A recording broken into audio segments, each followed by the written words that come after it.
Hi there, Wes Terasaki here. Today our study is the Gospel of Matthew, chapter 14.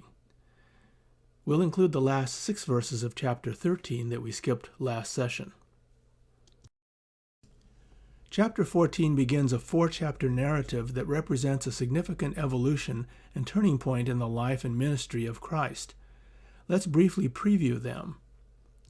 There is increasing opposition by the religious leaders and people to Jesus and his message.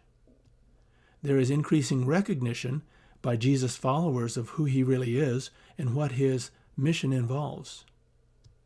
If people have been impressed with Christ's miracles, they haven't seen anything yet. The most spectacular ones are still to come. And Jesus begins to talk clearly now about his death and what he will establish in his place, the church. So we have a lot to look forward to as we continue our study of Matthew. And by the way, this set of chapters is closely paralleled by the Gospel of Mark, chapters 6 through 9. Our passage today begins at the end of chapter 13, with Jesus returning to his hometown of Nazareth. He comes with a lot of notoriety and he's met with a lot of skepticism. The Nazarenes cannot believe that the son of Joseph the carpenter, who came from a humble local family, is the Messiah sent by God. There's an old saying that goes, "Familiarity breeds contempt." That certainly applies here. The people are offended with Jesus. Their history with him prevents them from seeing Christ as anything but the ordinary guy who grew up with them. Jesus implies the same meaning. A prophet is not without honor except in his own town and in his own home. Before we get too critical of the townsfolk of Nazareth for not recognizing Jesus' authority, let's keep a few things in mind. The people have seen fewer miracles than cities like Chorazin, Bethsaida, and Capernaum. Even Jesus' own family, whom everyone knew, didn't believe in him. And furthermore, we can be just like the Nazarenes. Knowing much about Jesus without obeying him leads to taking him for granted. We too can become so familiar with Christ, so casual, that we lose sight of his holiness and sovereignty in our lives. And rather than recognize him for who he is, we can make him into what we'd like him to be. It is all too easy to make Jesus more palatable to ourselves and others. More often than not, we do this by making Jesus in our own image.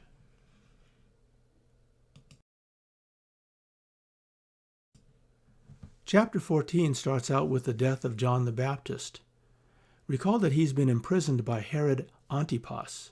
We don't know how long, but likely in excess of a year. Antipas was one of the sons of Herod the Great, who had tried to kill the child Jesus back in Matthew 2. After the death of Herod the Great, Antipas became the ruler of Galilee. He had married a princess of Nabatea, the land otherwise known as Arabia. The Bible never identifies her by name. One day, Antipas visited his half-brother Philip and his wife Herodias in Rome. While there, Antipas fell in love with Herodias and wooed her away from Philip. He divorced his Nabatean wife and married Herodias. This was a clear violation of Levitical law. And it was even worse. It was an incestuous relationship. Herodias was Antipas's half-niece. She was the daughter of Aristobulus, who was another half-brother of Antipas. So Herod was guilty of 2 moral sins, adultery and incest. This was the Herod that has John the Baptist imprisoned. And on what basis? Because of John's public denunciation of the immoral behavior of Herod and Herodias. It is clear why the royal court, and particularly Herodias, would want John silenced. You can read about the sordid events that led to John's execution in the opening 12 verses of Matthew 14. But let's make some observations about Herod Antipas. Herod was powerful. The society of the day did not recognize freedom of speech. John's public criticism of Herod was essentially suicidal. Herod was ambivalent about killing John. Had it not been for Herodias, John would not have been executed at that time. Herod was distressed at the decision to kill John. The Greek word for distressed is lipeo, the same sorrow and grief that the disciples experienced when they learned that Jesus must die. Herod was pompous and proud. According to Mark, he offered his daughter up to half his kingdom, something he had no right or authority to do. When she asked for John's head instead, he was more afraid of losing face than preserving the life of an innocent man. The parallel passage of Mark makes clear that Herod recognized John as a righteous and holy man, but he experienced a mixture of respect, fear, and disgust, emotional swings that frequently characterize despotic rulers. When Herod heard about Jesus, he was fearful, thinking that John had come back to life. This was the result not only of his superstition, but of his guilt.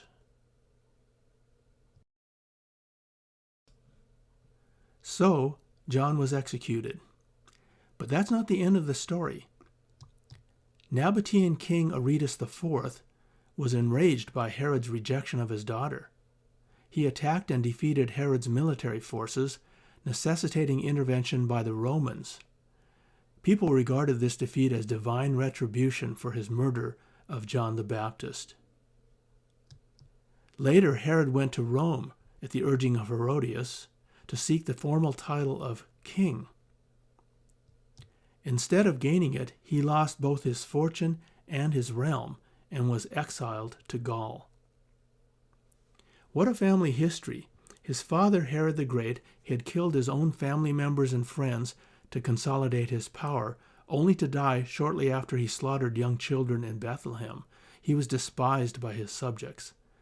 Brother Archelaus, who came to power in Judea, was so ruthless that he had to be removed from office by the Romans themselves. And now Antipas would end his life banished in poverty and disgrace. As Bible scholar Michael Green says, the sins of Herod emphatically came home to roost. So now you know the rest of the story.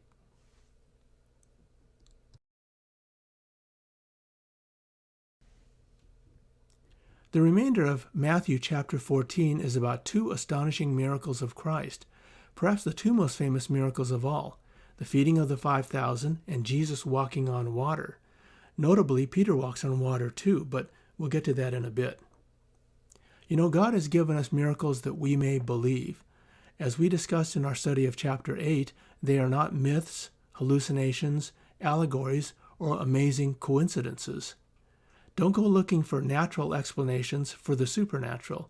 Indeed, if you start from the premise that nature is all there is, that there is nothing beyond the material world, you can study the Bible all you want, and you will never find God.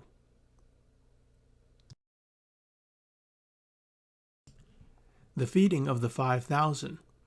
In the Gospels, only one miracle appears in all four, the feeding of the 5,000. That probably tells us something about the import and significance of this one event.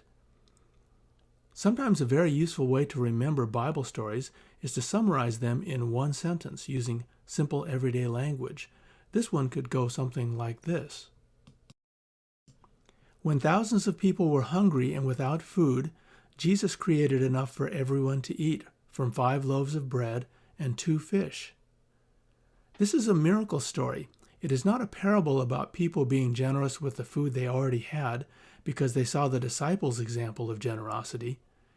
Nor was it a communion where people were spiritually fed by partaking of a tiny crumb of bread. After all, there were 12 baskets left over, and the Last Supper had not yet occurred. You should know that the Jews believed that when the Messiah came, they would receive bread from heaven again, something like the manna that miraculously fell from heaven in the book of Exodus, chapter 16. This was the expectation in first century Israel. The power and authority to create something from nothing is on display here. But actually, you could say that Jesus started with something, 5 loaves of bread and 2 fish. We know from the Gospel of John These came from a little boy, which is something recognized by this cartoon.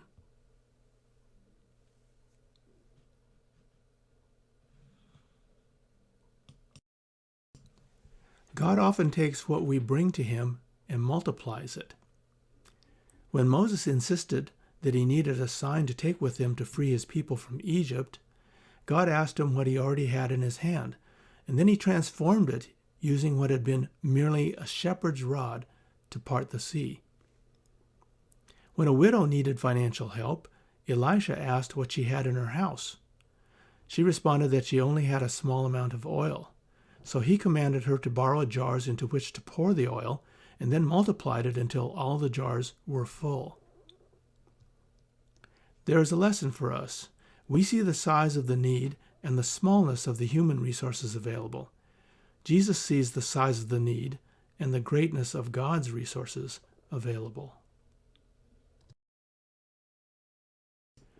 Jesus walks on water. Did you notice that after the feeding miracle, Jesus quickly sends his disciples away, dispels the crowd, and goes off to be by himself? The first word in this story is immediately, and there seems to be a reason for this. We know from the Gospel of John that after seeing the feeding miracle, the people literally wanted to force Jesus to be their king and political leader. This was counter to Christ's mission, and he needed to quell the popular uprising quickly, get the disciples out of there, and get away from the crowds to pray. It's not until some hours go by and the disciples are struggling out on the lake fighting against a headwind that Jesus joins them by walking on rough water. And no, he is not walking on a sandbar that he discovered. I've heard that theory. In a display of impetuousness, but also faith, Peter asks Jesus to call him to come, and Peter takes the step of faith. In fact, it must be more than one step, as he is described as coming toward Jesus. Now, normally, if you step in deep water, you don't go any direction but straight down. Peter doesn't quite make it all the way to Jesus before he is intimidated by the wind and starts to sink. Now, normally, sinking is an instant plunge, not something you start to do. You wonder if the slow sinking is Peter's chance to refocus his faith in Jesus, or at least it gives him a chance to call out to Jesus for help, and that is what he does. Christians read this story and wonder if the take-home message is Peter's initiative and faith to walk on water, or his doubt that makes him sink, or Jesus' availability when we reach out to him in need. But to the disciples, something else has captured their minds and hearts, and for the first time, they are starting to get it. Now they are beginning to see beyond what he does. They're beginning to see who he is.